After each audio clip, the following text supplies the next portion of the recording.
Part 1 और part 2 में database management system के जो बेस सॉफ्टवेयर है उसके पार्ट 1 मतलब कि स्टेप 1 और स्टेप 2 हमने देख लिया है। हम यहाँ पे स्टेप 3 से स्टार्ट करेंगे। और स्टेप 3 में ऐसा है कि हमें यहाँ पे डेटा को अब एंटर करवाना है।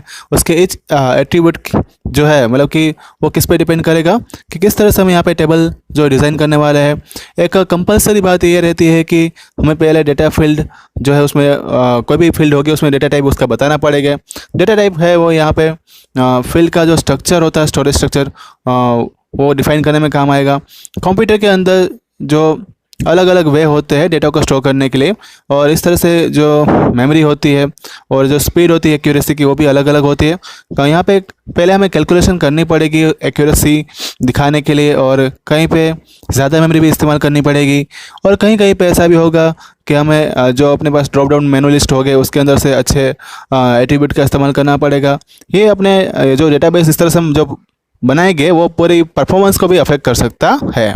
अभी यहाँ पे आगे की स्लाइड में जो टेबल दिए हैं 9.2 से लेकर 9.5 तक, उसमें हम देखेंगे कि किस तरह से हम टेबल जो है अलग अलग डेटा टाइप हम यहाँ पे प्रोवाइड कर सकते हैं बेस सॉफ्टवेयर के द्वारा।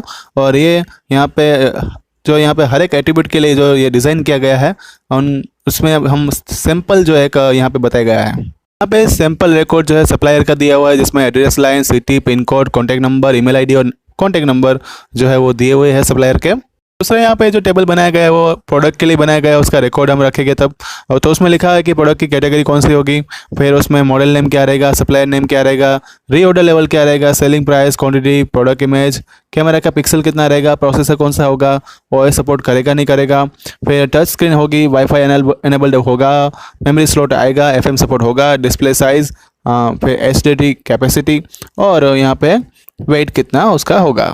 फिगर 9.4 में जो है एम्प्लॉयज़ का, और फिगर 9.5 में कस्टमर का यहाँ पे डेटा जो है वो एक टेबल में बनाया गया है। अब यहाँ पे data type available in base, तो बेस के अंदर डेटा टाइप को 3 कैटेगरी में डिवाइड किया गया है, alpha numeric, calendar and binary data type. जैसे यहाँ पे बाइनरी डेटा टाइप खत्म होगा, स्टेप 3 भी हमारा खत्म हो जाएगा। पहले उसमें आ रहा है अल्फा न्यूमेरिक डेटा टाइप्स। तो इस डेटा टाइप में यहाँ पे एक एग्जांपल दिया है जो हमने टेबल 9.5 में बताया गया है। इसके अंदर ऐसा बताया गया है कि जो एड्रेस होता है उसके अंदर अल्फ़ा बिट्स आ सकते हैं, स्पेशल कैरेक्टर आ सकते हैं, तो हमें अप्रोप्रिएट डेटा टाइप इसके लिए इस्तेमाल करना पड़ेगा। उसमें से थोड़े न्यूमेरिक नंबर भी हो सकते हैं। हम यहाँ पे लॉन्ग वेरिएबल कैरेक्टर जो है वो उसके लिए रखेंगे, और यहाँ पे डिपेंड करेगा कि एड्रेस फील्ड उसकी कितनी लंबी रहती है। जैसे कि यहाँ पे एग्जांपल दिया हुआ है कि हर्षित जो है उसका यहाँ पे एड्रेस जो था वो एग्जांपल में आगे बताया उसका एड्रेस 100 कैरेक्टर का है, ठीक है, तो उसके लिए 100 बाइट्स जो है हमें रिजर्व रखनी पड़ेगी। अगर 50 कैरेक्टर का हो रहेगा तो हमें 50 बाइट्स रिजर्व रखनी पड़ेगी। अब यहाँ पे टेबल की बात करते हैं तो अल्फा न्यूमेरिकल कैरेक्टर्स जो है उसको स्टोर करने के लिए 4 अलग अलग टाइप के डेटा टाइप दिए हुए हैं। Variable character, ignore cash, variable character, तो कैरेक्टर, लॉन्ग वेरिएबल कैरेक्टर, सब में मैक्सिमम लेंथ 2 GB की है। टेक्स्ट है मोस्टली, और ज़्यादा अगर होगा तो हम मेमो के फॉर्म में यहाँ पे लिखा हुआ है, और यहाँ पे उसके अंदर जो स्पेसिफाइड लेंथ तक हम स्टोर कर सकते हैं। और कहीं पे हम जैसे कि अब ज़्यादा ज़रूरत है लॉन्ग वेरिएबल कैरेक्टर के लिए, लेंथ जो रहेगी वो बढ़ जाएगी। यहाँ पे UTF-8 कैरेक्टर तक हम उसको एक्सेप्ट कर सकते हैं। अब यहाँ पे जो कैरेक्टर डेटा टाइप में जब भी हम नंबर को यहाँ पे एंट्री करवाते हैं उस फील्ड के अंदर, तो हमें एग्जैक्ट नंबर पता होना चाहिए। हम यहाँ पे लाइसेंस नंबर, पासपोर्ट नंबर, उसके अंदर ऐसे कैरेक्टर जो है उसको फिक्स कर सकते हैं। उसके लिए जो डेटा टाइप रहता है वो उसके अंदर लिमिटेशन रहती है जो हम कैरेक्टर इस्तेमाल करते हैं। सभी टाइप के कैरेक्टर हम इस्तेमाल नहीं कर सकते जब ये पासपोर्ट या तो क्या बनता है, लाइसेंस बनता है उसमें। अब मानो कि हमें यहाँ पे डिस्क्रिप्टिव डेटा टाइप इस्तेमाल करना है, और यहाँ पे तो उसके लिए हम 255 कैरेक्टर से ज़्यादा इस्तेमाल कर सकते हैं। तब हम मेमो डेटा टाइप सिलेक्ट करने वाले हैं। ये डेटा टाइप हमें अलाउ करेगा कि हम अलग अलग 64,000 टाइप के कैरेक्टर जो है उसमें ऐड करवा सकते हैं, और इस टाइप के कैरेक्टर्स उसमें प्रिंट करके या तो एंटर करवा के अलग अलग वेरियस फील्ड, अलग अलग एट्रीब्यूट जो है उसमें एंट्री करवा सकते हैं। और ये सभी अपर केस और लोअर केस दोनों में सर्चिंग हम कर सकते हैं। फर्स्ट नेम लास्ट नेम जो है वो यहाँ पे वेरिएबल कैरेक्टर को इग्नोर कर देगा जब सर्चिंग करेंगे तब, लेकिन दोनों नेम हम स्मॉल कैपिटल दोनों में एंट्री करवा सकते हैं। यहाँ पे एक लिमिटेशन की बात आती है जब भी कंप्यूटर में हम अल्फ़ा न्यूमेरिक कैरेक्टर जो है उसको हम डिस्प्ले करवाते हैं। आस्की कोड उसके लिए रहता है। एक पर्टिकुलर कैरेक्टर को स्टोर करने के लिए 1 बाइट जितना डेटा की ज़रूरत पड़ती है। और यहाँ पे एक लिमिटेशन ये है कि हम 256 जितने कैरेक्टर हम यहाँ पे इस्तेमाल कर सकते हैं। बहुत सारे एप्लीकेशन ऐसी भी है जिसमें ये डेटा थोड़ा शॉर्ट हो जाता है, कहीं पे हमें इसको एक्सपांड करने की ज़रूरत पड़ती है, जैसे कि गुजराती और हिंदी कैरेक्टर जो है उसके लिए डेटा बाइट्स बढ़ानी पड़ती है उसके वर्ड्स को उसके कैरेक्टर को स्टोर करने के लिए। ठीक है, तो ये भी हमने देखा, इसके लिए यूनिकोड भी बनाए हुए हैं और ये बाइट्स पर कैरेक्टर बनते हैं। हम यहाँ पे UTF-8 का इस्तेमाल करके अलग अलग टाइप के अल्फ़ा न्यूमेरिकल कैरेक्टर्स को यहाँ पे स्टोर करवा सकते हैं। एक कंपेटेबल कोड हमें मिल जाता है जो बहुत मतलब कि आस्की और यूनिकोड दोनों में काम कर सकता है। और ये इंटरनल कैलकुलेशन में भी जो है वो इसमें हम बाइट डिसाइड कर देंगे कि हर एक कैरेक्टर के लिए कितनी बाइट्स की रिक्वायरमेंट रहने वाली है।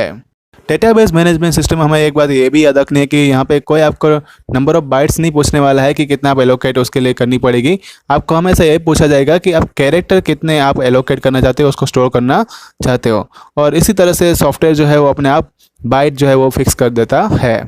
अब दूसरा डेटा टाइप यहाँ पे ये आ रहा है न्यूमेरिक टाइप, और इसमें हम मार्क ऑफ स्टूडेंट जो है सैलरी आती है एम्प्लॉइज़ के हाथ में, वो यहाँ पे बैंक बैलेंस कितना होता है पर्सन का, वो ऐसे टाइप के जो डेटा टाइप रहते हैं, मतलब ऐसे जो नंबर होते हैं उनको स्टोर करवाने के लिए हम यहाँ पे न्यूमेरिक टाइप का इस्तेमाल करेंगे। न्यूमेरिक डेटा टाइप जो रहता है एक नंबर के द्वारा डिस्क्राइब हम उसको कर सकते हैं।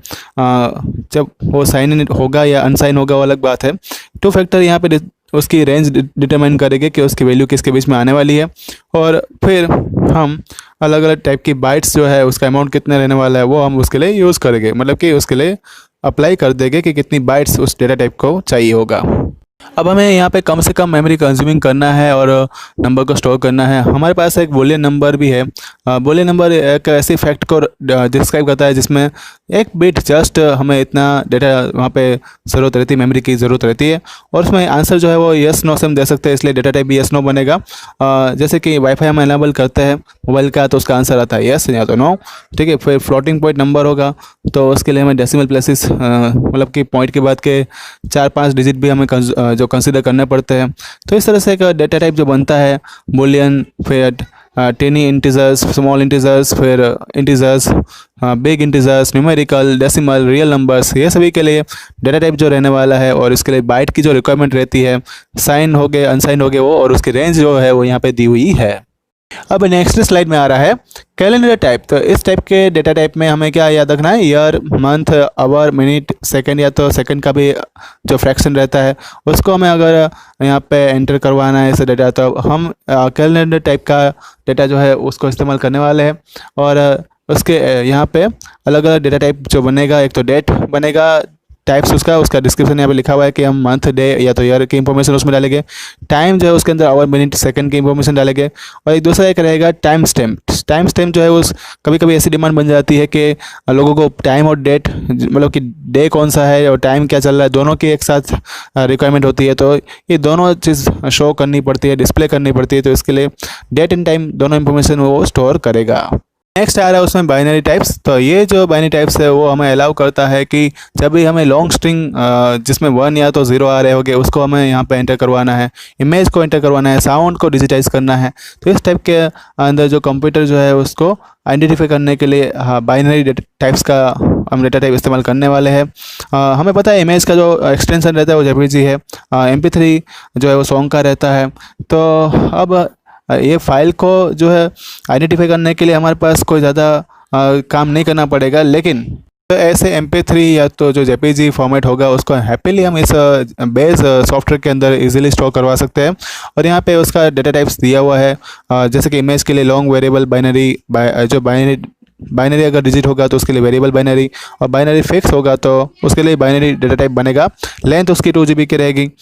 इमेज, साउंड जो है उसके लिए हम long variable binary data types इस्तेमाल करेंगे। बाकी एरे होगा तो उसके लिए शॉर्ट मतलब कि वेरिएबल बाइनरी डेटा टाइप्स इस्तेमाल करेंगे। अब नेक्स्ट टेबल में समझाया गया है कि जो हमने सप्लायर का एम्प्लॉयज़ का टेबल जो बनाया था ना, उसके अंदर हम सप्लायर का नेम जो होगा उसके लिए हम कौन सा डेटा टाइप यहाँ पे इस्तेमाल करने वाला है। तो वेरिएबल कैरेक्टर जो टेक्स्ट में रहता है वो वाला इस्तेमाल करेंगे, क्योंकि नेम जो है टेक्स्ट में आएगा। एड्रेस लाइन 1 2 वो भी दोनों में आ सकती है, मतलब कैश को हम यहाँ पे जो इग्नोर कर देंगे कि वो स्मॉल में कैपिटल में दोनों में चलेगा। ठीक है, सिटी जो है वो टेक्स्ट में रहता है, पिन कोड टेक्स्ट फिक्स कर देंगे हम यहाँ पे। कॉन्टैक्ट पर्सन जो है वो भी यहाँ पे कैश सेंसिटिव, और दूसरा टेक्स्ट में हम डालेंगे। ईमेल आईडी जो है टेक्स्ट में रहेगा। कॉन्टैक्ट नंबर भी यहाँ पे जो है वो इंटीजर में हम डालेंगे। अब यहाँ पे एम्प्लॉयज़ के अंदर बात करते हैं तो बाकी सब डेटा तो सेम ही रहता है, लेकिन डेट ऑफ बर्थ या ज्वाइनिंग डेट होगी उसमें डेटा टाइप जो है वो डेट बन जाएगा। डिज़ाइनेशन जो है वो तो टेक्स्ट में हम देने वाले, कोई फील्ड इंजीनियर, कोई क्वालिटी चेकिंग में होगा, कोई क्वालिटी एनालाइज में होगा, तो टेक्स्ट में आ जाएगा। अब नेक्स्ट यहाँ पे स्लाइड जो है उसके अंदर प्रोडक्ट और कस्टमर के बारे में बताया गया है। तो उसमें बाकी सब तो सेम रहेगा, लेकिन एक टच स्क्रीन जो है या नहीं है, तो यस नो में आंसर आता है। जिसमें यस और नो में आंसर आएगा वो बुलियन डेटा टाइप बनेगा। स्मॉल इंटीजर किस में आएगा, तो क्या डिस्प्ले की साइज जो इच में बताएंगे। वेट जो है HDD कैपेसिटी जो है या तो सेलिंग प्राइस होगी या फिर कैमरा के पिक्सल जो होंगे वो इंटीजर में आएंगे। ओके, और कार्ड होल्डर जो है यस और नो तो वो भी बुलियन में आएगा, वो कस्टमर के अंदर रहेगा। हमें यहाँ पे एक चीज़ याद रखनी है कि हम परफॉर्म यहाँ पे कर रहे थे तो हमने पिन कोड देखा था, उसमें तो सिर्फ नंबर आते हैं, तो भी हमने टेक्स्ट डेटा टाइप क्यों लिया था, क्योंकि यहाँ पे वैल्यू के हिसाब से हम डेटा को शॉर्टिंग नहीं कर रहे, इसलिए हमने पिन कोड और मोबाइल नंबर जो है उसके लिए भी हमने टेक्स्ट डेटा टाइप असाइन किया था। अब हम डेटा सॉर्टिंग कैसे होने वाला है वो आगे के चैप्टर में पढ़ने वाले हैं। ओके, क्योंकि यहाँ पे एक एग्जांपल दिया था कि डिस्प्ले साइज इंचेस जो रहती है वो यहाँ पे हमने इस बेस सॉफ्टवेयर के अंदर हम डालेंगे, उसका सॉर्टिंग करेंगे। और नंबर हम लेते हैं यहाँ पे 1 12 5 4 मतलब 4 5 7। तो सॉर्टिंग करने के बाद उसका उल्टा रिवर्स ऑर्डर में आंसर देता है, मतलब कि 4 5 7 पहले आ जाता है। तो ऐसा क्यों हुआ, क्योंकि वो राइट टू लेफ्ट में लेता है, ना कि वो लेफ्ट से राइट में लेता है। तो इस तरह से जो बेस है ये वो इस सॉफ्टवेयर को, मतलब बेस सॉफ्टवेयर जो था वो इस तरह से यहाँ पे रीडिंग करता है कि वो मोस्ट डिजिट जो सिग्निफिकेंट डिजिट जो रहता है वो तो राइट साइड में था। ठीक है, तो उसी के हिसाब से वो सॉर्टिंग करता है। अब यहाँ पे जो डेटा सॉर्टिंग का कंसेप्ट आपको थोड़ा कंफ्यूजन में डालेगा, मुझे ये बात पता है। ओके, लेकिन इसके बारे में हम डिटेल में बात आगे के चैप्टर में करने वाले हैं। तो अभी